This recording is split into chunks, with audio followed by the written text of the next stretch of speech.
Amado irmão e irmã, vamos juntos estudar o versículo 4 do capítulo 7 do livro de Daniel. Ele diz assim: a primeira fera, era semelhante a um leão com asas de águia. Enquanto eu o contemplava, suas asas lhe foram arrancadas. E ele foi erguido da terra e posto de pé sobre suas patas, como um ser humano. E um coração humano lhe foi dado.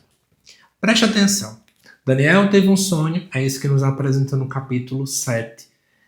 Ele tinha visto 4 feras monstruosas saindo de dentro do mar. Eu já comentei isso aqui em vídeos passados.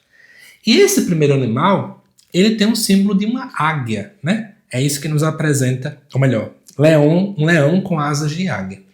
Gente, para quem não sabe, na Babilônia, os historiadores nos apontam esta realidade, existiam leões alados, que eram características claras do símbolo da arte babilônica. E aí, diante disto, o leão muitas vezes era visto como um símbolo também da Babilônia naquele tempo. O que a gente começa então a inferir daqui? Esse primeiro animal, essa primeira fera que saiu de dentro do mar, simboliza um império. E o império é o império da Babilônia. Só que é interessante, né? Eu tenho um leão com asas de águia. No contexto dos animais, de modo geral, o leão é o rei dos animais. Já quando eu penso nas aves, a águia é considerada a rainha de todas as aves. Os dois têm força, muita velocidade e supremacia. Com efeito, o Império Babilônio, enquanto ele estava em vigor, enquanto ele não havia sido derrotado pelo Império Medo-Persa, nós vamos percebendo que era um império que tinha muito vigor, muita supremacia. Era um império que estava à frente de todas as realidades. Só que de repente, diz aqui o texto, que enquanto Daniel contemplava, suas asas lhe foram arrancadas. Isso aqui é sinônimo de humilhação. Aquilo que te garante mais força e velocidade, de repente, é arrancado de ti. E ele foi erguido da terra e posto de pé sobre as suas patas como um ser humano. Gente, é impossível não lembrarmos de Nabucodonosor.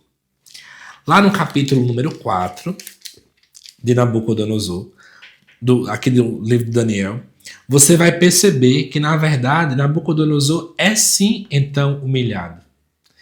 E quando você começa a olhar, você vai vendo que pouco a pouco nos parece que Nabucodonosor começa assim a ter algumas características, um coração cada vez mais humano. É isso que a gente vai interpretando aqui diante desta realidade do texto.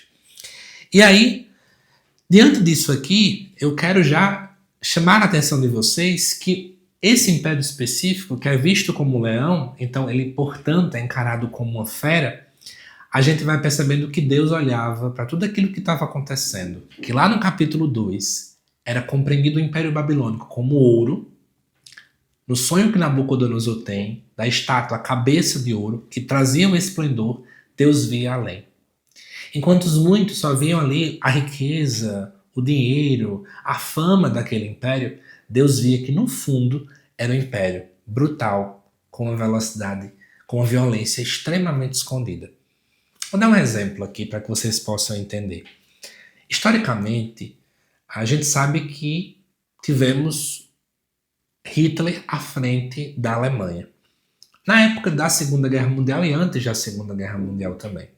Eu tive a oportunidade de assistir ainda esse ano um documentário que contava algumas realidades. Para quem não sabe, eu sou de matemática, então na minha formação em história, muita coisa eu vou entendendo conforme eu vou lendo, conforme eu vou assistindo.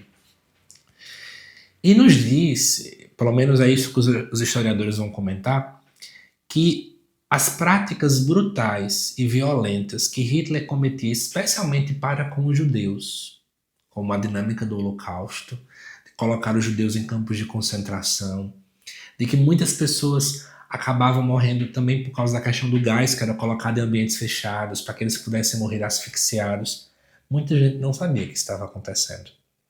Enquanto Hitler ia para um microfone dizer que a Alemanha estava crescendo, que a humilhação que se teve na Primeira Guerra Mundial ia passar, porque agora eles estavam ficando grandes, que novos territórios estavam sendo anexados, por debaixo dos panos existia violência, brutalidade, crimes.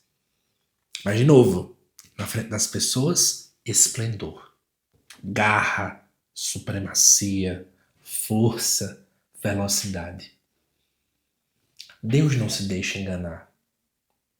Deus sabia que por trás do esplendor do capítulo 2 havia coisas ruins ali dentro.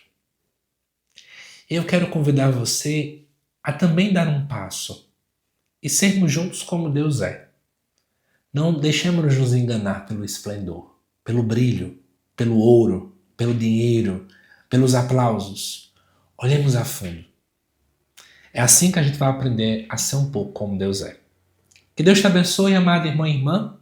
Te aguardo nos próximos vídeos aqui para juntos continuarmos a estudar o capítulo 7 de Daniel.